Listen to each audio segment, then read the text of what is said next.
তৈরি করি সেখানে কতগুলো শব্দ থাকে, পরপর শব্দ, এবং সেই অর্থপূর্ণ শব্দগুলো দিয়েই কিন্তু একটা বাক্য তৈরি হয়। এবার সেই যে শব্দগুলো থাকে ওখানে, সেই শব্দগুলোকে বলা হচ্ছে এক একটা পদ।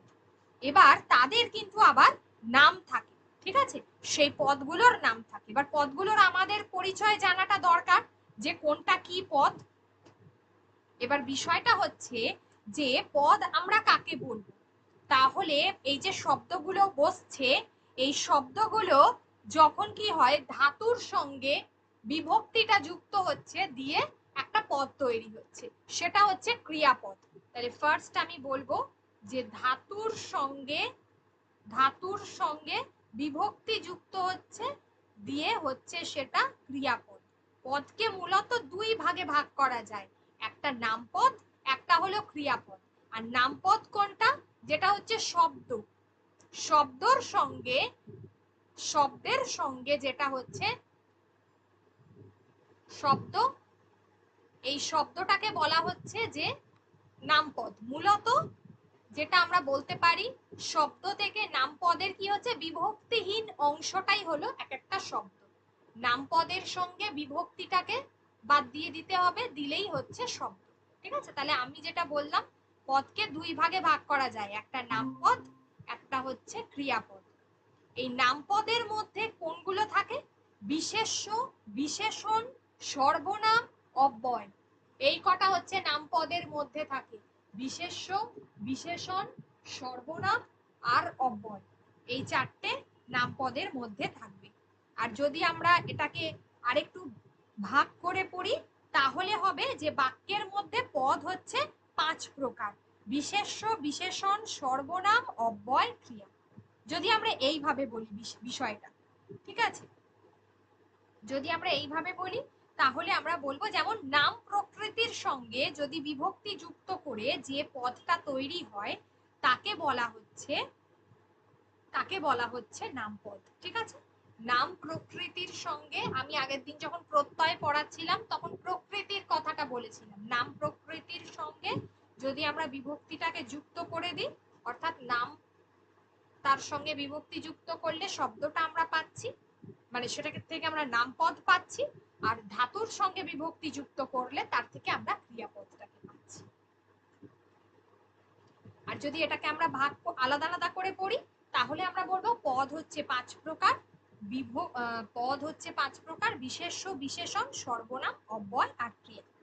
এবার একটা কোয়েশ্চেন তোমরা আমাকে করতে পারো, যে সেটা হচ্ছে, আচ্ছা তাহলে শব্দ আর পদ, আপনি যে বললেন যে শব্দ হচ্ছে বাক্যের মধ্যে কতগুলো শব্দ থাকে, তাহলে শব্দই কি পদ? শব্দগুলো পদ, শব্দগুলোর এক একটা অর্থ থাকে, এটা ঠিক, কিন্তু কি হচ্ছে, এই শব্দগুলোর সঙ্গে বিভক্তি যুক্ত করতে হচ্ছে, তারপরেই কিন্তু সেটা পদে পরিণত হচ্ছে। শব্দগুলোর সঙ্গে বিভক্তিটাকে যুক্ত করতে হচ্ছে, তবে সেটা পদে পরিণত হচ্ছে, নইলে কিন্তু পদে পরিণত হবে না। আর যদি আমরা সেটাকে পদে এইভাবে পরিণত করি, তাহলে সেটা একটা অর্থপূর্ণ বিষয় হয়ে দাঁড়াবে, তবেই সেটা বাক্যের মধ্যে পদের কাজ করবে। ঠিক আছে, এইটুকু বললাম। তবে হ্যাঁ, কিছু কিছু শব্দ আছে যেগুলো হচ্ছে বিভক্তিহীন, যেগুলোকে আমরা কি বলি, শূন্য বিভক্তি বলি, তাই না? বাক্যের মধ্যে এমন কিছু কিছু শব্দ আছে যেগুলো হচ্ছে বিভক্তিহীন, যেগুলোকে কি বলা হচ্ছে, যেগুলোকে বলা হয় শূন্য বিভক্তি। তাহলে এবার তোমরা আমাকে বলো যে এইটুকু বুঝতে পেরেছো কিনা, অর্থাৎ প্রথম অংশটা, এই যে অংশটা, এটা কি বোঝা গেল? এটা কি কারোর বুঝতে অসুবিধা হয়েছে কোথাও?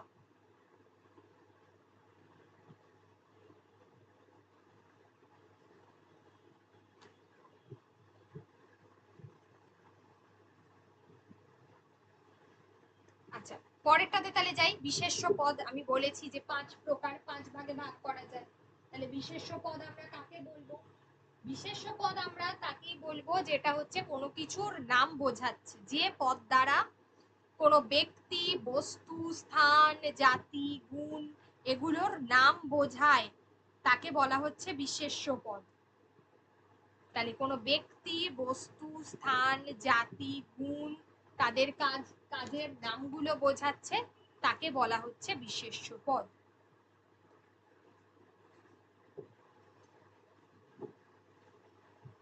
তাকে বলা হচ্ছে বিশেষ্য পদ। আচ্ছা, এবারে হলো বিশেষ্য পদের কতগুলো কিন্তু ভাগ রয়েছে যেগুলো গুরুত্বপূর্ণ। বিশেষ্য পদের ভাগগুলো কি কি? না, প্রথমেই হচ্ছে সংজ্ঞাবাচক বিশেষ্য। সংজ্ঞাবাচক বিশেষ্যটা কি? না, যখন আমরা কোনো কিছুর নির্দিষ্ট করে কোনো কিছুর নাম বোঝায় সেটাকে বলা হচ্ছে সংজ্ঞাবাচক বিশেষ্য। কারোর নাম আমি নির্দিষ্ট করে বলছি, সৌরভ গাঙ্গুলি খুব ভালো ক্রিকেটার, ভারতীয় ক্রিকেট দলের অধিনায়ক ছিলেন, তাহলে সৌরভ গাঙ্গুলি এই যে নামটা বোঝাচ্ছে পার্টিকুলার সৌরভ গাঙ্গুলিকে নির্দিষ্ট করে চিহ্নিত করা হচ্ছে, নির্দিষ্ট করে চিহ্নিত করা হচ্ছে বলে এটাকে বলা হচ্ছে সংজ্ঞাবাচক বিশেষ্য। গঙ্গা হলো প্রধান নদী, ভারতবর্ষ একটি বিশাল দেশ। 1947 সালে ভারতবর্ষ স্বাধীনতা লাভ করেছে। 1947 সালে ভারতবর্ষ স্বাধীনতা লাভ করেছে, তাহলে একটা নির্দিষ্ট করে আমি বোঝাচ্ছি, সেই জন্য এটা হচ্ছে সংজ্ঞাবাচক বিশেষ্য। নির্দিষ্ট করে বোঝাচ্ছি বলে এটা হচ্ছে সংজ্ঞাবাচক বিশেষ্য হলো। তাহলে কোনগুলো সংজ্ঞাবাচক বিশেষ্য? যখন আমরা কোনো দেশের নাম পার্টিকুলার বলছি, যখন আমরা কোনো নদীর নাম পার্টিকুলার বলছি, সেইগুলো। যেমন এই গঙ্গা সংজ্ঞাবাচক বিশেষ্য, ভারতবর্ষ সংজ্ঞাবাচক বিশেষ্য। এবারে আমরা আসি, এতগুলো বললাম,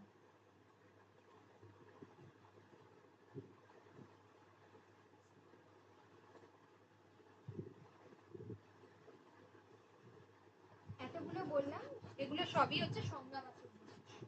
এবারে হচ্ছে যে শ্রেণীবাচক বিশেষ্য। এবারে হচ্ছে শ্রেণীবাচক বিশেষ্য, অর্থাৎ ব্যক্তি, প্রাণী বা উদ্ভিদ বিশেষের যেটা শ্রেণী বোঝাচ্ছে। ঠিক আছে, ব্যক্তি, প্রাণী বা উদ্ভিদ বিশেষের যেটা শ্রেণী বোঝাচ্ছে, একজন নয়, যেটাতে মানে পুরো যদি আমি বলি যে শুধুমাত্র গঙ্গা একটা নদী, এটা যদি আমি না বলে যদি বলি যে ভারতবর্ষে অনেক নদী আছে, বা ভারতবর্ষ নদী মাতৃক দেশ, ঠিক আছে, ভারতবর্ষ নদী মাতৃক দেশ মানে অনেক নদী আছে এখানে, তাহলে আমরা কি বলবো? পার্টিকুলার এটাকে আমরা এখানে আমরা নদীটাকে বোঝাচ্ছি, অনেকগুলো নদীর কথা এখানে আমরা বোঝাচ্ছি, তাই জন্য এটা হবে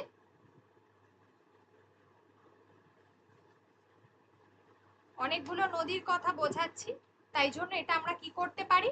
এটাকে আমরা বলবো যে যেমন ভারতবর্ষ নদীমাতৃক দেশ, তো ভারতবর্ষটা এখানে কি হবে? ভারতবর্ষ এখানে হবে সংজ্ঞাবাচক বিশেষ্য, কিন্তু নদীমাতৃক দেশ অর্থাৎ নদীটা এখানে হচ্ছে শ্রেণীবাচক বিশেষ্য। একদম, নদীটা এখানে হচ্ছে শ্রেণীবাচক বিশেষ্য।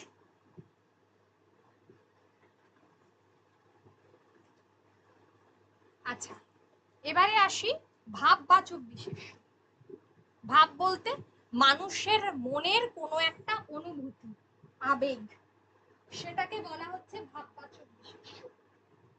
মানুষের মনের কোনো আবেগ অনুভূতিকে বলা হচ্ছে ভাববাচক বিশেষ্য। যেমন তার যে নাম, যেমন ক্রোধ পরিহার করো, রাগ, রাগের নামটাকে বোঝাচ্ছে, মানে ওই অনুভূতির নাম, এটাও তো আমাদের একটা অনুভূতি, আমরা যে রেগে যাই সেটাও হচ্ছে আমাদের একটা অনুভূতি, ঠিক আছে।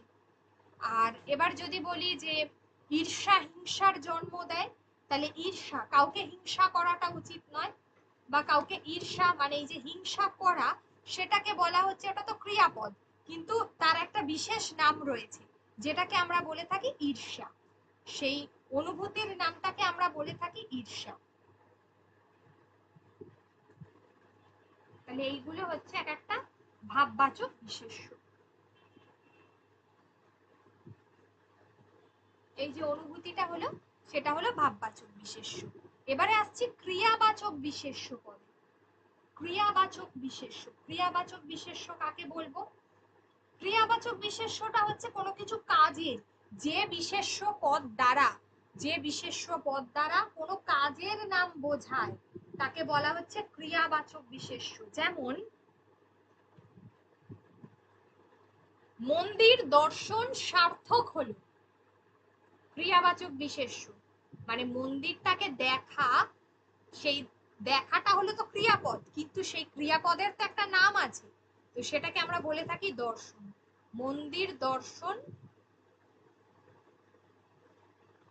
সার্থক হলো, মন্দির দর্শন সার্থক হলো, সেটা। আচ্ছা, এবারে হচ্ছে আজ ভাত রান্না হয়েছে, এই যে রান্না হয়েছে, ঠিক আছে, কাজটা করা সেটার নাম হচ্ছে, খাবারটা তৈরি করা সেটার নাম হচ্ছে রান্না। এই জিনিসগুলো তাহলে কাজের নাম। তার শয়নটা খুব কুৎসিত, মানে সে যে শুয়ে আছে সেটা হচ্ছে খুব কুৎসিত, তার শয়নটা হচ্ছে খুব কুৎসিত, এটা একটা গেল। অধ্যাপনা মহৎ পেশা, সে যে পড়ায়, পড়ানোটা তার একটা বিশেষ নাম বোঝাচ্ছে, যেটা হলো অধ্যাপনা। এগুলো হলো তাহলে ক্রিয়াবাচক বিশেষ্য। আর সমষ্টিবাচক বিশেষ্য, যখন একদল লোক সেনাবাহিনী কুচকাওয়াজ করছে, জনগণ হচ্ছে গণতন্ত্রের ভিত্তি, যে জনগণ না থাকলে একটা গণতন্ত্র ডেমোক্রেসি দাঁড়াতে পারে না, তার মূল ভিত্তিটাই হচ্ছে জনগণ। মানুষ না থাকলে কিসের দেশ? শুধুমাত্র কি একটা ভূখণ্ড নিয়ে দেশ হতে পারে? হতে পারে না।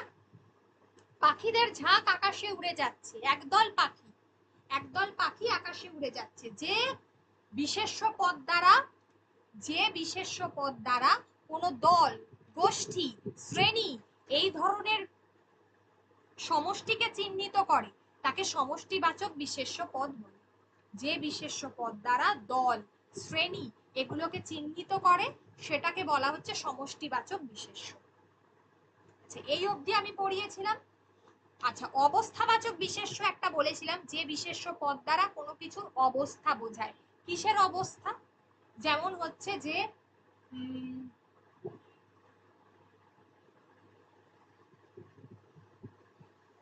কৈশোরকাল, কৈশোরকাল শেষ হলে, কৈশোরকাল শেষ হলে, বা এটা লিখতে হবে যে, হ্যাঁ ঠিক আছে, কৈশোরকাল শেষ হলে প্রাপ্তবয়স্কের শুরু হয়। তো এই যে মানুষের একটা জীবনের যে অবস্থা, একটা স্টেজ, আমরা একটা জীবনের প্রত্যেকটা অবস্থার মধ্যে দিয়ে যাই, সেটাকে বলা হচ্ছে অবস্থাবাচক বিশেষ্য পদ, যার দ্বারা কোনো কিছুর অবস্থা বোঝায়। স্বাধীনতাহীনতায়, রঙ্গলাল বন্দ্যোপাধ্যায়ের যে পদ, এই সরি কবিতা, স্বাধীনতাহীনতায় কে বাঁচিতে চায়, তাহলে এটা একটা অবস্থা, ঠিক আছে, এইরকম অবস্থায় কেউ বাঁচতে চায় না, স্বাধীনতাহীনতায় কে বাঁচিতে চায়। তাহলে এগুলো হলো অবস্থাবাচক। তাহলে অবস্থাবাচক, সমষ্টিবাচক, ক্রিয়াবাচক, ভাববাচক, শ্রেণীবাচক। শ্রেণীবাচকের আরেকটা নাম আমরা বলতে পারি, সেটা হচ্ছে জাতিবাচক, যে কোনো কিছুর দ্বারা কোনো বিশেষ জাতির নাম বোঝায়, একদম পাখি, তারপরে হচ্ছে বাঙালি, ঠিক আছে, এগুলো জাতি। তারপরে হচ্ছে প্রাণী, এগুলো দিয়ে জাতিবাচক বিশেষ্য বোঝায়। বস্তু, যেটাকে আমরা মেটেরিয়াল নাউন বলে থাকি, যে বিশেষ্য পদের দ্বারা বস্তু বা জিনিসের নাম, জামা, জুতো এইগুলোর কথা বোঝাচ্ছে সেইটা। আরেকটা হলো গুণবাচক, এই যে বিশেষ্য পদ দ্বারা কোনো কিছুর গুণ জাতীয় অবস্থার কথা বোঝানো হয়। ঘৃণা, বিদ্যা, প্রেম, ভালোবাসা, এই যে অনুভূতি, ওটা ভাববাচকেরই একটা নামান্তর, ঠিক আছে, গুণবাচক যেটাকে আমরা বলতে পারি। তাহলে এগুলো ভালো করে পড়তে হবে। তাহলে এগুলো হলো বিশেষ্য পদের শ্রেণী বিভাগ। আপনাদের যে কোয়েশ্চেনটা আসবে সেগুলো কিন্তু সব ওই শ্রেণী বিভাগ দিয়েই আসে, ঠিক আছে, শ্রেণী বিভাগ দিয়েই আসে। এমন নয় যে বলবে এটা কোন পদ, সেটা খুব সহজ। ক্রিয়াপদের পার্টিকুলার কোন শ্রেণীর ক্রিয়াপদ, কোন শ্রেণীর বিশেষণ, কোন শ্রেণীর বিশেষ্য, এই ধরনের প্রশ্ন। তাহলে বিশেষ্য পদ নিয়ে কারোর যদি কোনো জায়গায় কোনো অসুবিধা থাকে বলুন। আছে?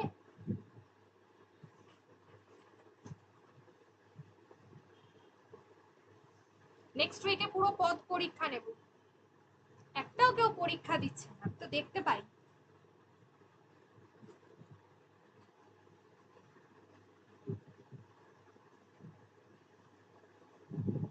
পড়াশোনা গুলো একটু মন দিয়ে করতে হবে। ম্যামের রেকর্ডিং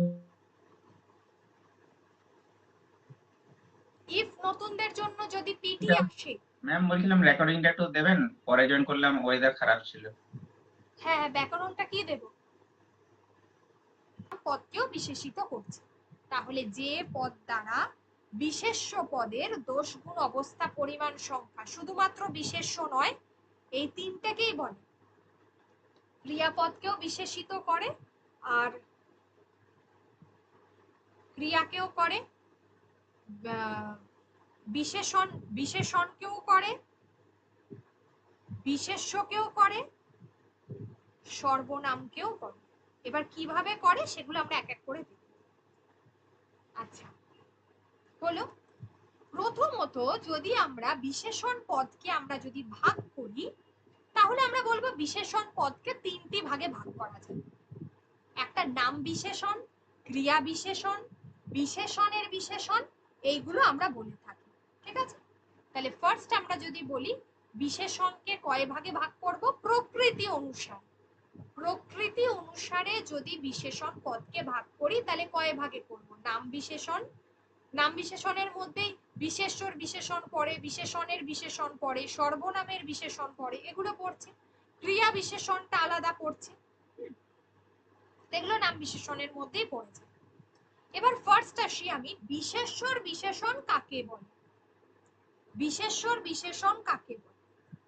যে বিশেষণ পদটা, যে বিশেষণ পদ শুধুমাত্র বিশেষ্য পদটাকে বিশেষিত করছে। আবার বলছি, যদি কোনো জায়গায় আমরা দেখব যে বিশেষণ পদ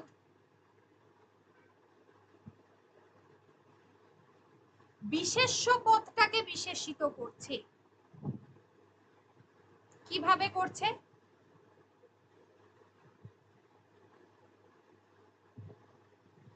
বিশেষিত করে। কিভাবে করে? ফার্স্ট অফ অল, শুভম ভালো ছেলে, এখানে শুভম কি? একটা ছেলের নাম, তার মানে শুভম হচ্ছে বিশেষ্য পদ। শুভম কেমন ছেলে? শুভম হচ্ছে ভালো ছেলে, তাহলে বিশেষণটা কি হবে? বিশেষণটা হবে ভালোটা। তাহলে শুভম কেমন ছেলে? শুভম হচ্ছে ভালো ছেলে। তাহলে এটাই আবার বিশেষণ। তার কারণ হলো শুভমকে এটা বিশেষিত করছে। শুভম কেমন সেটা জানা যাচ্ছে এই ভালোর দ্বারা। শুভমের একটা গুণ প্রকাশিত হচ্ছে, আর গুণ প্রকাশিত হলেই সেটাকে আমরা বলে থাকি বিশেষণ। তাহলে শুভম ভালো ছেলে, ভালোটা হলো এখানে বিশেষণ এবং সেটা হলো বিশেষ্যর বিশেষণ। প্রথমটা গেল। সেকেন্ডটা সর্বনামের বিশেষণ। এবার আমার দুটো এখানে বলার আছে বিষয়, ভালো করে বুঝে নিন। এই সর্বনামের বিশেষণ আর সর্বনামীয় বিশেষণ দুটো কিন্তু আলাদা আলাদা জিনিস, দুটো কিন্তু এক নয়। সর্বনামীয় বিশেষণ আর সর্বনামের বিশেষণ কেন বলছি? পার্থক্য আছে। নাম বিশেষণের মধ্যে পড়ছে সর্বনামের বিশেষণ। সর্বনামের যেটা বিশেষণ, সেখানে সর্বনাম পদটাও রয়েছে, আবার বিশেষণটাও রয়েছে। অর্থাৎ সে খুব ভালো ছেলে, যদি আমি এই কথাটা বলি, সে খুব ভালো ছেলে, তুমি খুব সুন্দর, তাহলে তুমি, সে ভালো ছেলে, শুভমের পরিবর্তে বললাম সে ভালো ছেলে, তাহলে এখানে সেটা হচ্ছে সর্বনাম, তুমি হচ্ছে সর্বনাম। সর্বনাম পদটাও রয়েছে, তাকে বিশেষিত করা হয়েছে কি দিয়ে? ভালো দিয়ে। তাকে বিশেষিত করা হয়েছে ভালো দিয়ে, তাহলে সেটা হলো বিশেষণ। তাহলে এখানে যে পদের মধ্যে সর্বনাম পদটাও আছে আর সর্বনাম পদটাকে বিশেষিত করা হয়েছে বিশেষণ দ্বারা, সেটা হচ্ছে যে বিশেষণটা দ্বারা, তাকে আমরা বলবো সর্বনামের বিশেষণ। তাহলে এই জায়গাতে আর একটা কথা বলে দিই, সর্বনামীয় বিশেষণটা তাহলে কি হবে? প্রশ্ন উঠতে পারে, তাহলে সর্বনামীয় বিশেষণটা আবার কি? সর্বনামীয় বিশেষণের মধ্যে এই যে এইটা যেটা সর্বনামীয় বিশেষণের মধ্যে সর্বনাম পদটা আছে। সর্বনাম পদ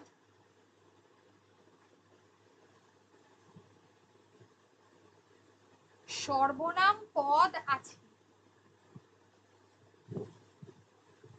কিন্তু কিন্তু বিশেষণ নেই,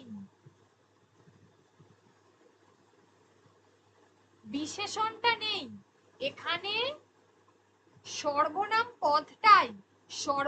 পদটাই বিশেষণের কাজ করেছে, সর্বনামের পদটাই এখানে বিশেষণের কাজ করেছে।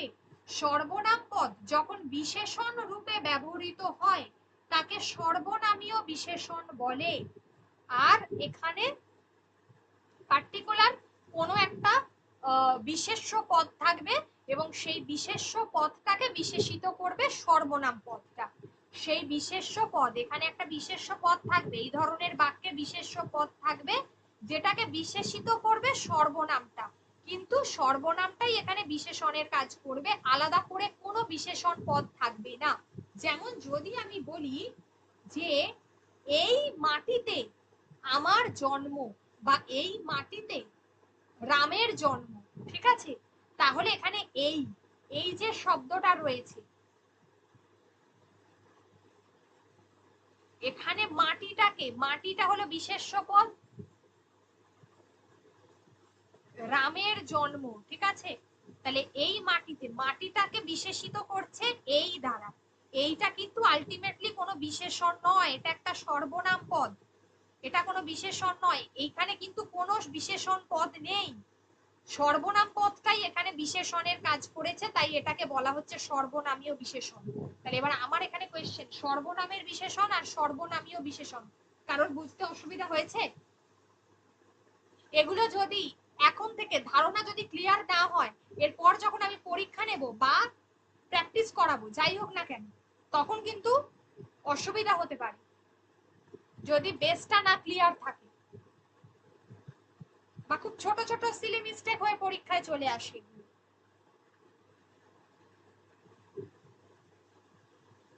ম্যাম যে ওয়ার্ডটা বের করতে দেবে সেটা কি আন্ডারলাইন করে দেবে? আন্ডারলাইন করে দেবে বা বোল্ড করে দেবে।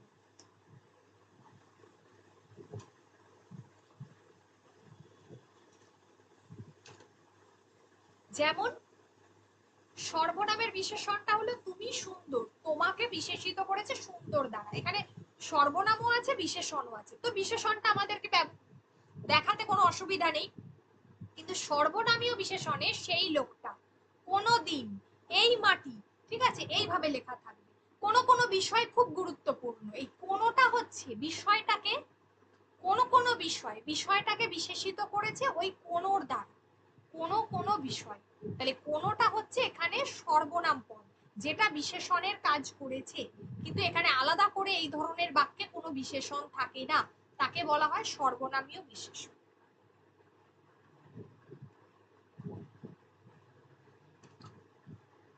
যেখানে বুঝতে অসুবিধা হবে আমি প্রত্যেককে বলছি অবশ্যই সাথে সাথে প্রশ্ন করবে। ম্যাম সর্বনামীয় বিশেষণের কয়েকটা উদাহরণ দিলে ভালো হতো। হ্যাঁ বলে দিচ্ছি, ওই আকাশ, এই মাটি, কোনো বিষয় গুরুত্বপূর্ণ,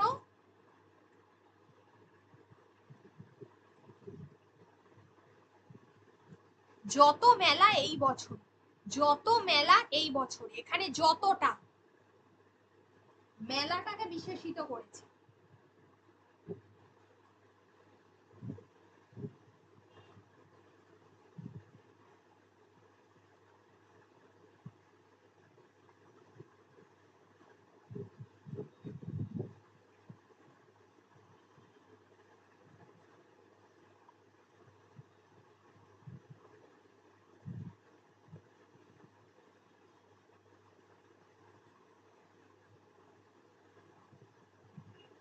হলো, পরেরটা বলি, বিশেষণের বিশেষণ, এবারে আসছি, মানে এখানে দুটো বিশেষণ আছে, এই ধরনের বাক্যে দুটো বিশেষণ থাকে। এখানে কি বলছে, সে খুব ভালো ছেলে, অর্থাৎ সে ভালো ছেলে, সেটা এখানে সর্বনাম, আমরা সবাই জানি না, বিশেষ্য পদের পরিবর্তে যে পদ বসে তাকে বলা হয় সর্বনাম। এবার সর্বনাম রয়েছে আর সে ভালো ছেলে, ঠিক আছে, তাহলে ভালোটা এখানে হলো বিশেষণ। এবার এই বিশেষণটাকে আরো বিশেষিত করেছে খুব দিয়ে, মানে সে কতটা ভালো ছেলে, সে খুব ভালো ছেলে, তাহলে এখানে বিশেষণ রয়েছে, তাকে আবার বিশেষিত করেছে কি দিয়ে? খুব দিয়ে। বিশেষণটাকে বিশেষিত করছে খুব দিয়ে, তাহলে সেটা হলো বিশেষণের বিশেষণ। তাহলে এটার আমরা সংজ্ঞাতে কি বলবো? বিশেষণের বিশেষণটাকে বলবো যে যে বিশেষণ বাক্যের অন্য কোনো বিশেষণ বা ক্রিয়া বিশেষণের দোষ, গুণ, অবস্থা, প্রকৃতি এগুলোকে নির্দেশ করে তাকে বিশেষণের বিশেষণ বলে। উদাহরণ আরো দিচ্ছি। বিশেষণের বিশেষণটার সংজ্ঞা হিসাবে বলবো, এই সংজ্ঞাগুলো আমি অ্যাড করে দেবো, ওই জন্যই বললাম যে বুধবার দিন প্রিন্ট করবে।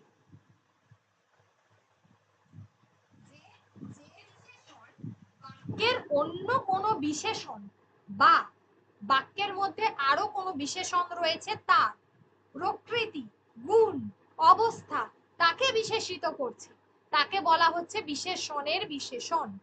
যেমন কুচকুচে কালো বিড়াল আমাদের বাড়িতে এসেছে। বিড়ালটা এমনিতেই কালো, তো কালোটা তো আছে, সেটা একটা বিশেষণ। এবার ওই কালোটাকে আরো একটা বিশেষিত করা হয়েছে কি দিয়ে? না কুচকুচে দিয়ে। কুচকুচে কালো বিড়াল আমাদের বাড়ি এসেছে। নেক্সট আরেকটা উদাহরণ দিচ্ছি। বিলাসবাবু অতি অমায়িক ব্যক্তি। বিলাসবাবু অতি অমায়িক ব্যক্তি। তাহলে এখানে যদি আমি বলি যে বিলাসবাবু কেমন ব্যক্তি? না অমায়িক ব্যক্তি। বিলাসবাবু অমায়িক, এই অবধি ঠিক ছিল, কিন্তু বিলাসবাবু অমায়িক এটা তো বিশেষণ অমায়িকটা, কিন্তু কতটা অমায়িক? অতি অমায়িক। অতি অমায়িক। সেটা হচ্ছে বিশেষণের বিশেষণ। হলো ছেলেটি বেশ জোরে হাঁটছে। ছেলেটা হাঁটছে, বললাম না যে ক্রিয়াপদটাকে বিশেষিত করেছে, ক্রিয়া বিশেষণটাকে। ছেলেটা হাঁটছে, জোরে হাঁটছে। কতটা জোরে হাঁটছে? বেশ জোরে। বেশটাকে হলো বিশেষণের বিশেষণ, মানে বিশেষণকে আবার বিশেষিত করেছে যার দ্বারা সেটাকে বলা হচ্ছে বিশেষণের বিশেষণ। হলো এই পর্যন্ত। নেক্সট হচ্ছে ক্রিয়া বিশেষণ। ক্রিয়া বিশেষণটা খুব সহজ, যে বিশেষণ পদ ক্রিয়ার গুণ, অবস্থা, প্রকৃতি প্রভৃতিকে প্রকাশ করে তাকে বলা হচ্ছে ক্রিয়া বিশেষণ। অর্থাৎ ক্রিয়াপদটার কোন বিশেষণে বিশেষিত করছে সেটা আমাদেরকে জানতে হবে। ক্রিয়াপদটা কোন বিশেষণে বিশেষিত করছে, কোন বিশেষণে বিশেষিত করছে ক্রিয়াপদটা। তাহলে এখানে যদি আমি বলি, তাহলে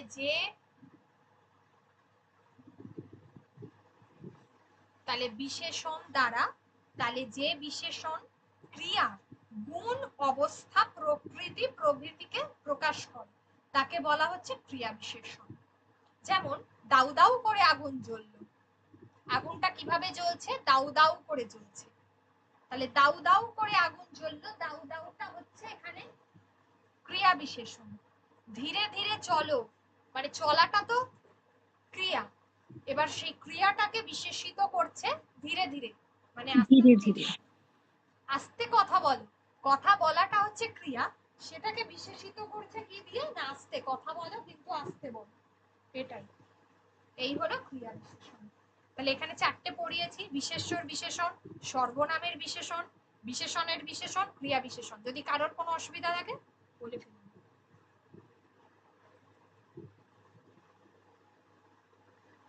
পরের ভাগে যাচ্ছি।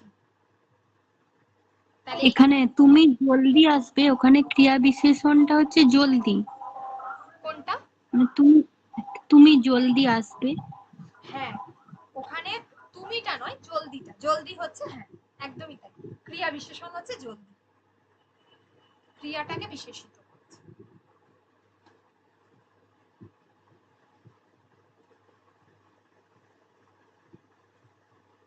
এবার নেক্সট হলো, তাহলে আমরা এতক্ষণ যে ভাগটা করলাম বিশেষণ পদে, সেটা একটা গেল। এবার নেক্সট হচ্ছে এই যে ভাগগুলো আমরা পড়ছি সেগুলো এই গুণ, অবস্থা, প্রকৃতি এই রিলেটেড।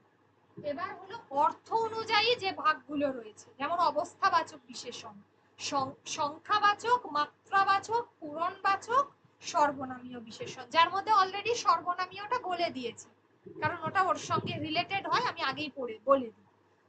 এবার অর্থ অনুসারে বিশেষণের আর যে ভাগগুলো রয়েছে, যার মধ্যে ফার্স্ট হচ্ছে অবস্থা। অবস্থা মানে আমরা বুঝতেই পারছি যে ওর কোনো একটা সিচুয়েশন, যে বিশেষণ পদ দ্বারা কি হচ্ছে না বিশেষ্যর অবস্থাকে নির্দেশ করছে।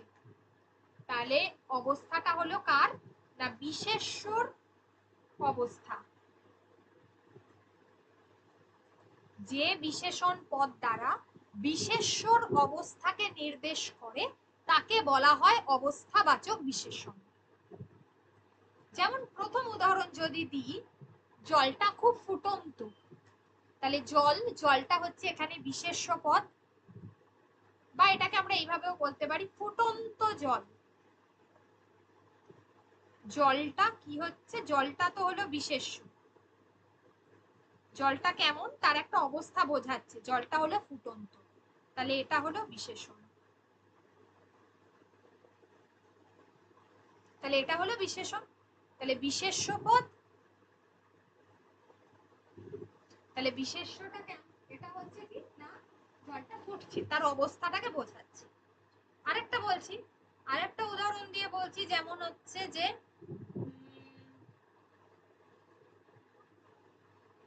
চলন্ত গাড়ি, গাড়িটার অবস্থা এখন কেমন, চলন্ত, গাড়িটা চলছে, তার অবস্থাটাকে বুঝিয়েছে, তাহলে এটা হলো অবস্থাবাচক। নেক্সট হচ্ছে সংখ্যাবাচক। এই সংখ্যাবাচক আর এই পূরণবাচক, এই দুটো নিয়ে বারবার সমস্যা তৈরি হয়। এই সংখ্যাবাচকের আরেকটা নাম আছে,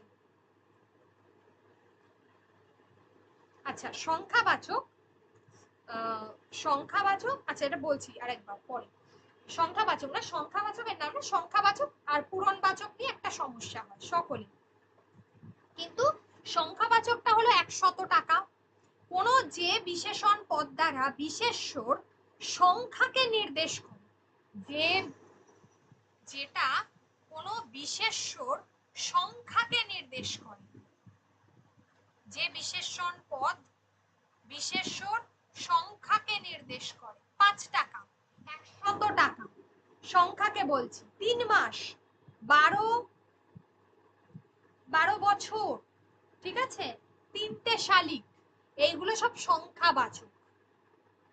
যে বিশেষণ পদ বিশেষ্যর সংখ্যাকে নির্দেশ করে।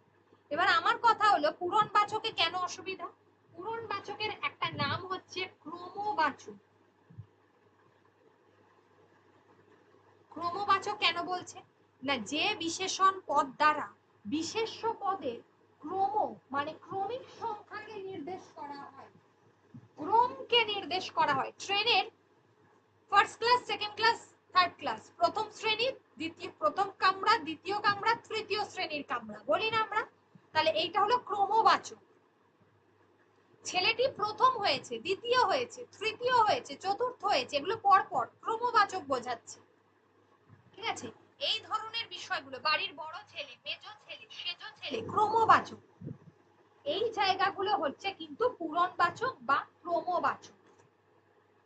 সপ্তম হয়েছে সে ক্লাসে, দশম হয়েছে, আচ্ছা প্রথম শ্রেণী, দ্বিতীয় শ্রেণী বলেছি, তাহলে এই যেগুলোই ক্রমবাচক বোঝাচ্ছে, ক্রমিক সংখ্যা বোঝাচ্ছে, ক্রমকে নির্দেশ করছে, সেগুলো কি হবে পূরণবাচক।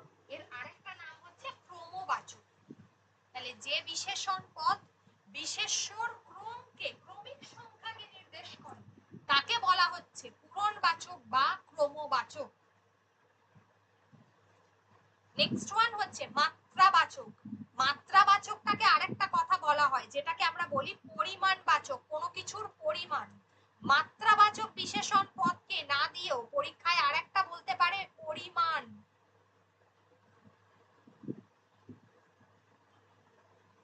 পরিমাণবাচক, পরিমাণবাচকটা হচ্ছে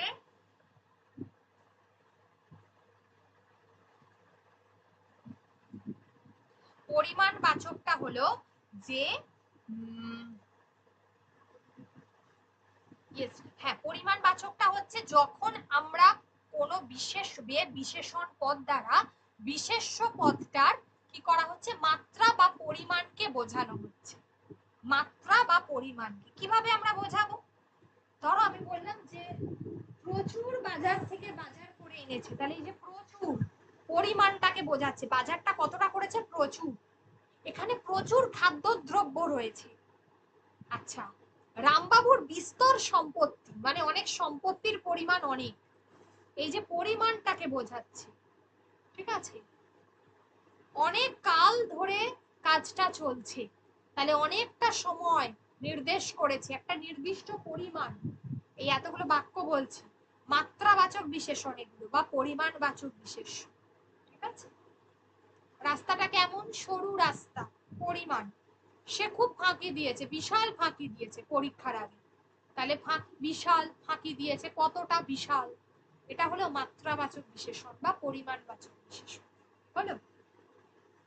তাহলে এই অবধি অর্থ অনুসারে বিশেষণ পদের শ্রেণীবিভাগ নিয়ে কারোর কোনো সমস্যা আছে? নেই। পরেরটা বলছি,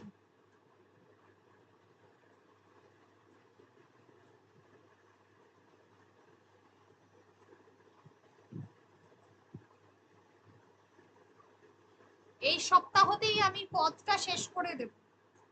আগামী সোমবার থেকে আমি বলেছি যে রবিবারের পরীক্ষাটা সোমবার দিন করছি, ঠিক আছে? এবার থেকে তো সোমবার দিনকে যখন পরীক্ষা নেব আমি গ্রুপে লিখে দিচ্ছি বীরবাহুর প্রতি রাবণ, যেটা সাহিত্য সম্ভারে আছে, আর হলো ওই বাঙ্গালার ইতিহাস যেটা পড়িয়েছি, এই দুটো নেব, আর পদ নেব সামনের সপ্তাহে পুরোটা।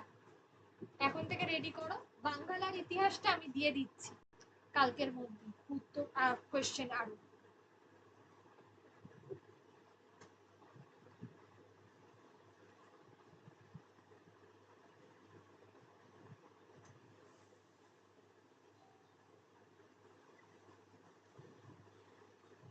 আজ কাল প্রয়োজনে বৃহস্পতিবার ক্লাস নিয়ে হলে আমি শেষ করে দেবো পদটা। ম্যাম ওই বীরবাহুর যে ওটা বললেন, ওইটার কোন টপিক আমি না বুঝতে পারছি না। আচ্ছা, ওটা সাহিত্য সম্ভারের একটা বই আছে, ওই টপিকটা আমি বইটা দিয়ে দিচ্ছি, আমি রেডি করছি, তোমাদের ওই এগুলো করে দিতে হবে ড্রাইভে, তাহলে সুবিধা হবে। সাহিত্য সম্ভার হলো ইংরাজি মাধ্যম স্কুলগুলোতে যে বাংলাটা পড়ানো হয় সেই বইটা। এটা আমাদের বাংলা মাধ্যমে পড়ানো হয় না, ঠিক আছে? স্কুলে পড়ানো হয় না, কিন্তু তোমাদের অ্যাকর্ডিং টু সিলেবাস, তোমাদের সিলেবাসে রয়েছে, সেই জন্য পড়তে হবে। ওই বইটা আমি দিয়ে দিচ্ছি, ওখানে দেখবে প্রথম কবিতাটা আর গদ্যটা পড়িয়ে দিয়েছি, বাংলার ইতিহাস আর বীরবাহুর মৃত্যুতে রাবণ, নবম শ্রেণীতে রয়েছে। ক্লিয়ার হয়েছে এবার? হ্যাঁ ম্যাম। আচ্ছা, দিয়ে দিচ্ছি, এখনই দিয়ে দেবো। হ্যাঁ, ম্যাম যেটা বাংলা ইতিহাসের ভিডিওটা দেবেন, বাংলা ইতিহাসের ভিডিওটা একটু দিয়ে দেবেন। দিয়েছি না, বাংলার ইতিহাসের ভিডিওটা দিইনি? আমার ক্লাস করা হয়নি সেই জন্য। আগের দিন তো দিলাম মনে হলো, ঠিক আছে আমি দেখে নিচ্ছি তো, ঠিক আছে দেখে দিন।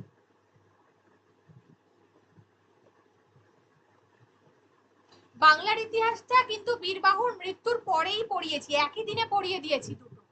আমি দেখে নিচ্ছি, তবু দেখে নিয়ে দিয়ে দেবো, পরেরটাতেই আছে, একটু পুরোটা ভিডিওটা দেখবে কি কি ক্লাসে করাচ্ছি। না ম্যাম, আমিও পাইনি, আপনি পাঠিয়ে দেবেন আরেকবার রেকর্ডিংটা। আচ্ছা ঠিক আছে, সে আমি না দিলে আমি পাঠিয়ে দেবো, আজকেই দিয়ে দেবো একটু পর। আর হ্যাঁ, এবার বলি গঠন অনুসারে বিশেষণ পদের প্রকারভেদ। গঠন অনুসারে বিশেষণ পদের প্রকারভেদ। এবার বলছে, ফার্স্টে বলছে একপদী বিশেষণ। এই একপদী বিশেষণ আর বিশেষ্যের বিশেষণ, এই দুটোর মধ্যে কিন্তু একই জিনিস। যেমন আমি বলছি ব্যক্তি, ভদ্র ব্যক্তি, মানে একপদী বিশেষণ মানে হচ্ছে একটাই পদ আছে এখানে, ঠিক আছে? মানে একটা করেই বিশেষণ রয়েছে এখানে, তাহলে একপদী বিশেষণ মানে হচ্ছে একটা করেই এখানে বিশেষণ আছে। যে বিশেষণের মধ্যে বিশেষ্য পদটা রয়েছে ব্যক্তি, আর তাকে আমরা বিশেষিত করছি একটা মাত্র বিশেষণ দিয়ে, যেটাকে আমরা বলছি ভদ্র ব্যক্তি। কালো ছেলে, ছেলেটা কেমন, কালো, ছেলেটা হচ্ছে কালো, এইভাবে যেটাকে আমরা ডিফাইন করছি। তাহলে এগুলো আমরা কিন্তু বিশেষ্যর বিশেষণ একই। সুন্দরী মেয়ে, মেয়েটা কেমন, সুন্দর।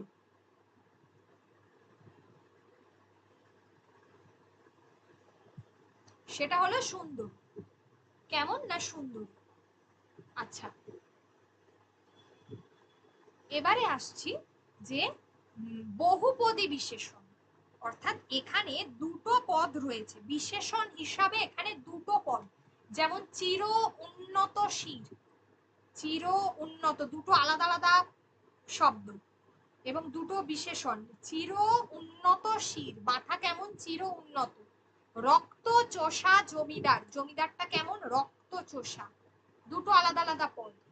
আগুন রঙা মেঘ, মেঘটা কেমন? আগুন রঙা, ঠিক আছে, মেঘটা হচ্ছে আগুন রঙা। তাহলে এই জায়গাগুলো কিন্তু দেখতে হবে, যেগুলো হচ্ছে তাহলে বহুপদী বিশেষণ। তাহলে একটা হলো একপদী বিশেষণ, আরেকটা হচ্ছে বহুপদী বিশেষণ, যেখানে একাধিক পদ রয়েছে, একের বেশি পদ রয়েছে, সেটাকে আমরা বলছি বহুপদী বিশেষণ। যেমন তাহলে দুই বা ততোধিক পদ যদি বা একটা বাক্যাংশ যদি বিশেষণ রূপে থাকে, তাকে আমরা বহুপদময় বিশেষণ বলবো। যেমন আমি আরেকটা বলছি,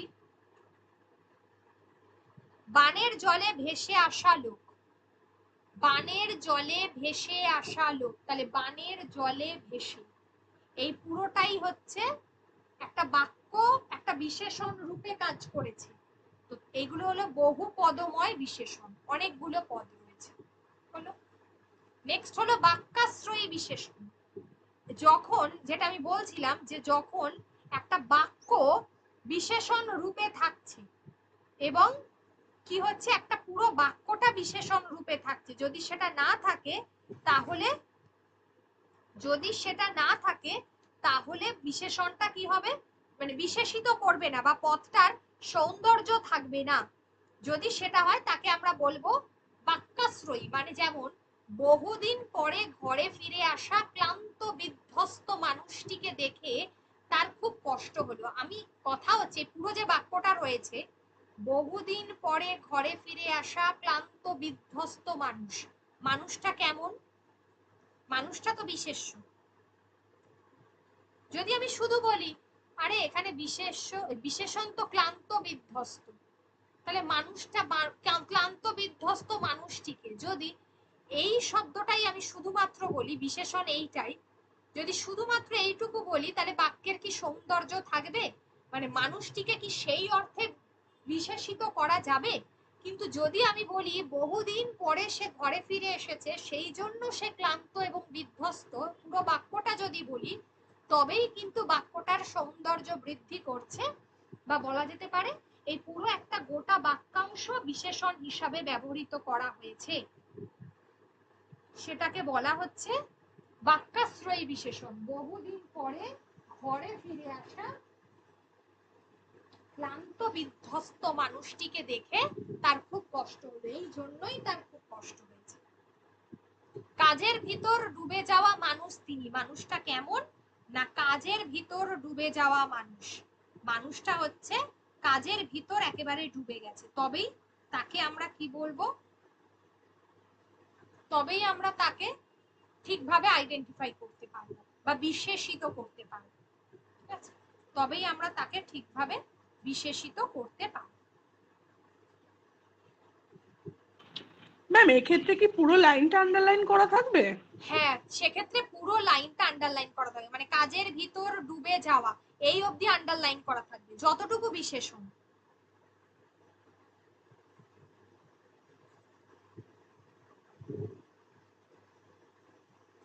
আচ্ছা, আমাকে একটু বলো যে সাহিত্য সম্ভার এক্ষুনি বলছিলে বইটা। ম্যাডাম বহুপদী বিশেষণ আর বাক্যাশ্রয়ী একই তো মনে হচ্ছে। হ্যাঁ, বাক্যাস না, একটা তফাৎ দুটোর মধ্যে থাকে, সেই কারণে আমি আলাদা আলাদা করেছি। সাধারণত প্রত্যেকটা বেশিরভাগ বই দুটোকেই একই কথা বলেছে, কিন্তু বহুপদীতে মূলত দুটো বিশেষণ থাকে আর বাক্যাশ্রয়ীতে একটা গোটা বাক্য থাকে। বাক্যাশ্রয়ী এই কারণেই আলাদা, ওই সাধারণত ওই বহুপদময় ওটাকে আবার কিছু কিছু মানে অনেক বই আছে দুটোকেই একই করে দেয়, ঠিক আছে, প্রায় এক, মানে অলমোস্ট এক। যেমন একটা আমি আরেকটা সেন্টেন্স বলছি, 7 রাজার ধন 1 মানিক রাজকন্যা, এটা বহু বাক্যাশ্রয়ীতেই যায়। 7 রাজার ধন এক মানিক রাজকন্যা। পুরোটা একটা বাক্যাশ্রয়ই ভালো লাগে। এটা বহু পদ, এতগুলো পদকে বসানোটা সাধারণত একের বেশি হলে দুই বা ততোধিক হয়, দুই বললে সেটা বহু পদে ভালো লাগে, আর বাক্যাশ্রয়ীতে গোটা একটা বাক্য। আচ্ছা এবারে ম্যাম অপশানে দুটো একসঙ্গে থাকবে না তো? না না, দুটো একসঙ্গে থাকবে না।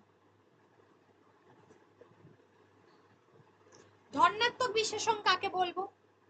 ধন্যাত্মকটা হচ্ছে যেখানে আমরা দেখতে পাচ্ছি, ধন্যাত্মক বিশেষণটা হচ্ছে যেখানে আমরা দেখতে পাচ্ছি যে ধন্যাত্মক শব্দগুলো বিশেষ্যর গুণ অবস্থা ইত্যাদিকে বুঝিয়েছে, মানে ধন্যাত্মক শব্দগুলো এখানে বিশেষিত হয়েছে, তার জ্ঞানটা খুব টনটনে টনটনে জ্ঞান, মানে এখানে বিশেষণের কাজ করেছে ধন্যাত্মক শব্দ, বিশেষিত করেছে ধন্যাত্মক শব্দ। টনটনে জ্ঞান, কনকনে বাতাস বইছে, বাতাসটা কিরম বইছে না কনকন করে বাতাস বইছে, এটাকে আমরা বলছি ধন্যাত্মক বিশেষণ। যেমন ফুরফুরে বাতাস বইছে, কনকনে বাতাস বইছে, সনসন করে বাতাস বইছে, কুচকুচে কালো, ঝিরঝির করে বৃষ্টি পড়ছে বা টিপ টিপ করে বৃষ্টি পড়ছে, এইগুলো হলো ধন্যাত্মক বিশেষণ।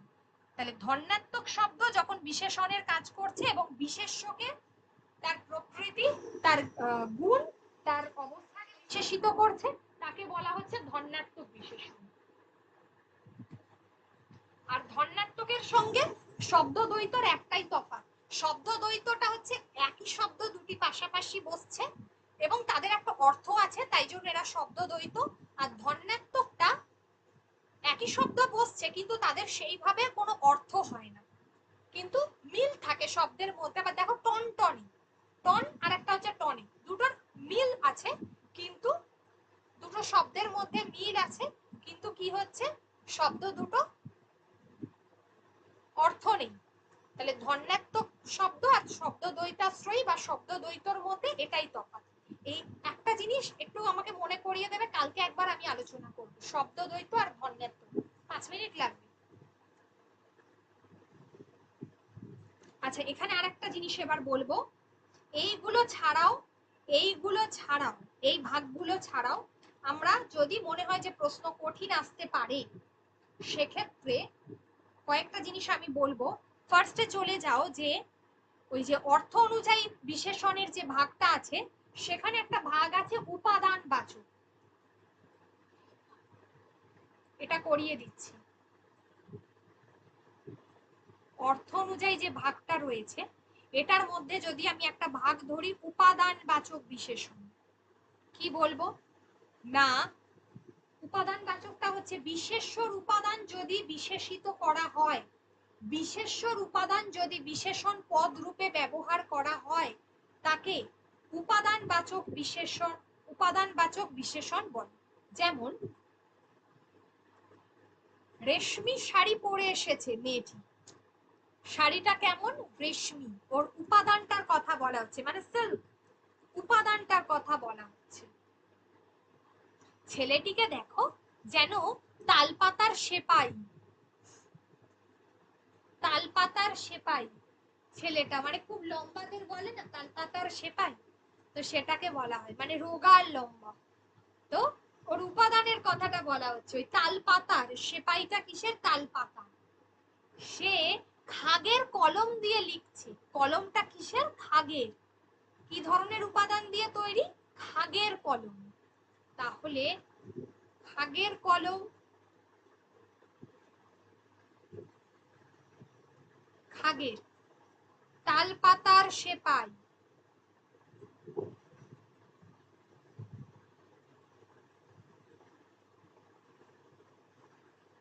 আরেকটা আছে রেশমি শাড়ি,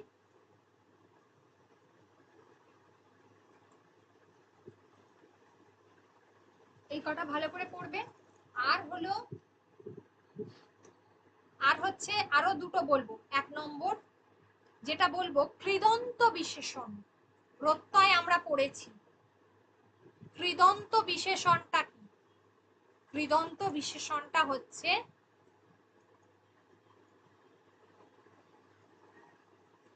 কৃদন্ত কাকে বলা হয়? প্রত্যয় পড়েছি, কৃদন্ত কাকে বলে? কি থাকবে কৃদন্ততে?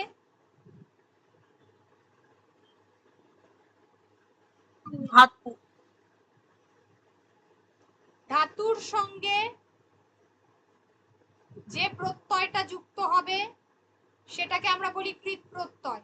তাহলে ধাতুর সঙ্গে কৃৎ প্রত্যয় যোগে যে বিশেষণ গঠিত হবে তাকে কৃদন্ত বিশেষণ বলে। ধাতুর সঙ্গে কৃৎ প্রত্যয় যোগে যে বিশেষণটা গঠিত হবে তাকে কৃদন্ত বিশেষণ বলে। যেমন বাড়ন্ত চেহারা।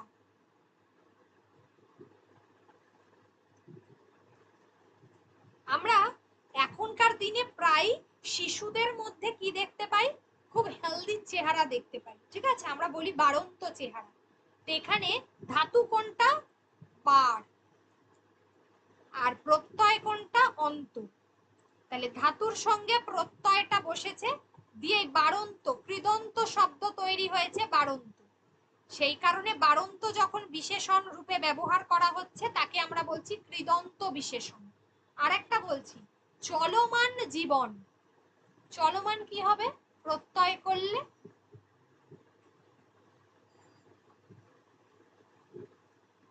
চলা যুক্ত ইমন।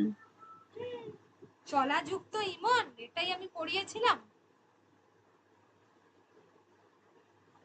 চল যোগ মান থাকলে কি হয়? সানজ। সানজ।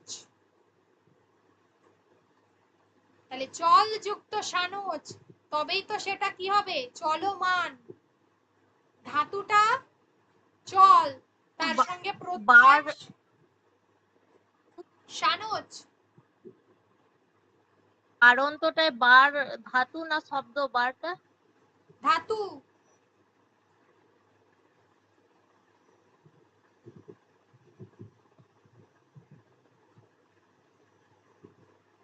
এখানে চলটা হচ্ছে ধাতু আর সানজটা হচ্ছে প্রত্যয়। হ্যাঁ, দিয়ে হচ্ছে চলমান। তাহলে এই চলমান হচ্ছে জীবন, জীবনটা চলমান, ঠিক আছে? তাহলে জীবনটাকে বিশেষিত করেছে চলমান দ্বারা, তাহলে এটা হলো কৃদন্ত বিশেষণ।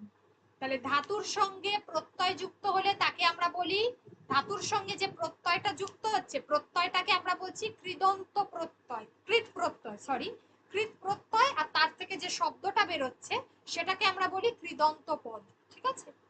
তাহলে এইটা যদি ধাতু হয়, প্রত্যয়ের ক্লাসটা আবার সবাই দেখবে। এই সানজটা হচ্ছে প্রত্যয়, এই প্রত্যয়টাকে বলা হয় কৃৎ প্রত্যয়। আর এর থেকে যে শব্দটা আমরা পাচ্ছি, যে চলমান শব্দ, যেটাকে বলা হচ্ছে কৃদন্ত শব্দ।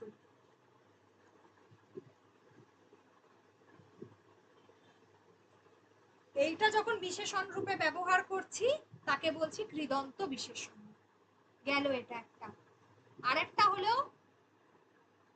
তদ্ধিতান্ত প্রত্যয়, তদ্ধিতান্ত বিশেষণ। মানে তদ্ধিত মানে শব্দের সঙ্গে যখন প্রত্যয় বসে, তদ্ধিত মানে তো শব্দ, শব্দর সঙ্গে যখন প্রত্যয় বসে এবং সেই শব্দটা যখন বিশেষণ রূপে ব্যবহার করা হয় তাকে আমরা বলি তদ্ধিতান্ত বিশেষণ। তদ্ধিত প্রত্যয় নিষ্পন্ন শব্দ, তদ্ধিত মানে শব্দের সঙ্গে প্রত্যয় বসছে, দিয়ে নতুন শব্দ তৈরি করছে যাকে আমরা বলছি তদ্ধিত শব্দ, সেটা যখন বিশেষণ রূপে ব্যবহার করছি তাকে আমরা বলবো তদ্ধিতান্ত বিশেষণ।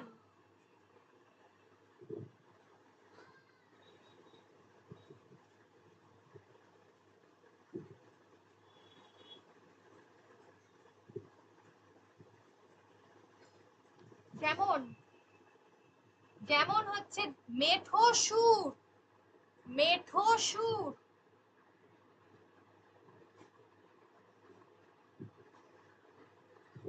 মেঠো সুর শব্দর সঙ্গে প্রত্যয় বসে শব্দটা তৈরি হয়েছে, দিয়ে কি হচ্ছে? শব্দটা তৈরি হলো, দিয়ে সেটা বিশেষিত করছে। সুরটা কেমন? মেঠো, মেঠো সুর। এটাকে আমরা বলি তদ্ধিতান্ত বিশেষণ, ঠিক আছে? আরেকবার করে, প্রত্যয় এত সহজ নয়, বারবার পড়তে হবে।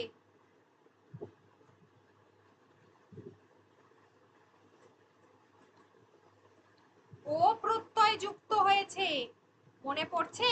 শব্দের সঙ্গে বাংলা প্রত্যয়গুলো। তারপর হচ্ছে তারপর হচ্ছে ধরো বললাম আরেকটা, হ্যাঁ দেশি সংবাদপত্র, সেটা হতে পারে। সংবাদপত্রটা কেমন? দেশি, দেশ যুক্ত ই, দেশি ই প্রত্যয় যুক্ত হচ্ছে। ও প্রত্যয় যুক্ত হচ্ছে আগেরটাতে। তাহলে এইগুলো হলো তদ্ধিতান্ত বিশেষণ। শব্দের সঙ্গে প্রত্যয় যুক্ত হয়ে যে প্রত্যয় তৈরি করে তাকে তদ্ধিতান্ত, তদ্ধিত শব্দ বলে। আর এই তদ্ধিত শব্দ যখন বিশেষণ রূপে ব্যবহার করা হয় তাকে বলা হয় তদ্ধিতান্ত বিশেষণ। কি হবে বলো এবার? নেক্সট সর্বনাম পদ পড়িয়ে দেবো আজকে।